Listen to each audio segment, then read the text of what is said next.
আসসালামু আলাইকুম রহমতুল্লাহি বারাকাতুহু। বর্তমান সময়ের সবথেকে আলোচিত ঘটনা হলো এসএসসি পরীক্ষার রেজাল্ট। বাংলাদেশের 15 বছরের ইতিহাসে সর্বনিম্ন পাশের হার এবছর। অনেকে বলছে যেহেতু এবছর পাশের হার কম, সেহেতু ভবিষ্যতে শিক্ষিত যুব সমাজের মান এবং পরিমাণ কমে যাবে।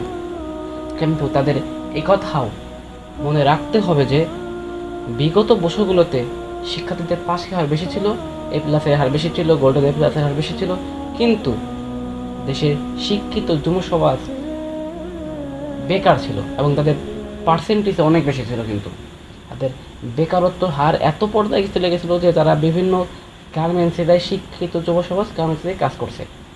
তো শিক্ষিত যুব সমাজ কিন্তু তারা কিন্তু এমনি কোনো লোক না, তারা শিক্ষিত যুব সমাজ। তারা পাশ করেই গেছে, কিন্তু খালি তাদের ভিতরে কিছু ছিল না, খালি পাশ করেই গেছে।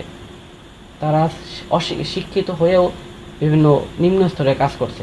কিন্তু বর্তমান সরকার যেটা করছে, সে শুধুই তুমি পড়ালেখা করবে না, তোমার শুধু পাশ করে দেবে, এটা ঠিক না।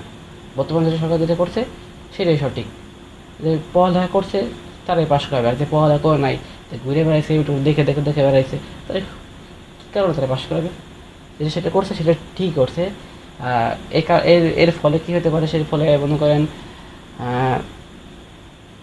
বর্তমানে ভবিষ্যতে যে শিক্ষিত যে যুবকগুলা এসএসসি পাশ করে গেছে, তারা বেকার থাকবে না। তারা বিভিন্ন কর্মকাঠমে কিংবা বিজনেস কর্মে ঢুকে দেবে না। তারা তারা তারা কোনো বেকার থাকবে না। কিন্তু যারা আগে গত 15 বছর যারা পড়াশোনা করে গেছে, এইসব মানে ফাঁকি দাকি দিয়ে খালি লেই হেঁটেইয়া হালকা পাতলা দিয়ে হেঁটেইয়া পাশ করে গেছে, এরা আজ বেকার। আর বর্তমানে যে সরকার যেটা করছে সেটা হলো বর্তমানে শিক্ষার্থী যারা শুধুমাত্র পাশের যোগ্য তাদের পাশ করাইছে। তাই ব্যক্তিগতভাবে এই যে শিক্ষা ব্যবস্থা বর্তমানে, ব্যক্তিগত আমার জন্য ভালো লাগছে। ব্যক্তিগতভাবে এটা অনেকের কাছে ভালো লাগতেও না পারে, বলতে পারে যে কী করলো এটা, সরকার এটা কী করলো, দেশের শিক্ষিত হার কমে যাবে এখন, কারণ বেশিরভাগ ফেল করে গেছে। আর যদি বেশিরভাগই ফেল করে, তারা বিভিন্ন দেশে থাকবে না। বেশিরভাগ যুবক বর্তমানে ফেল করলেই বিদেশ চলে যায়, না কোনো কাজে ঢুকে দেয়, পড়ালেখা বাদ দিয়ে একেবারে। আর অনেকে ভাবতে পারে যে এই ফেল করে গেছে, এখন তারা পড়ালেখা ঢুকবে না, দেশের ভবিষ্যতে দেশের শিক্ষা ব্যবস্থা, শিক্ষার হার কমে যাবে, কারণ যুবক বেশি থাকবে না, যুবকের শিক্ষিত যুব সমাজ কমে যাবে।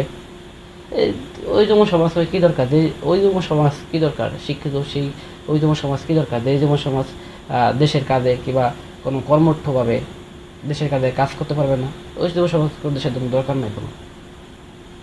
কারণ আপনার মতামত কি এই বিষয়ে? আপনি বলতে পারেন আমারে। আমার পার্সোনালভাবে আমার এটা ভালো লাগছে। আপনার মতামত আপনি বলতে পারেন, আপনার ভালো লাগতেই পারে একটা। তো এখানে বিদায় নিচ্ছি। আসসালামু আলাইকুম।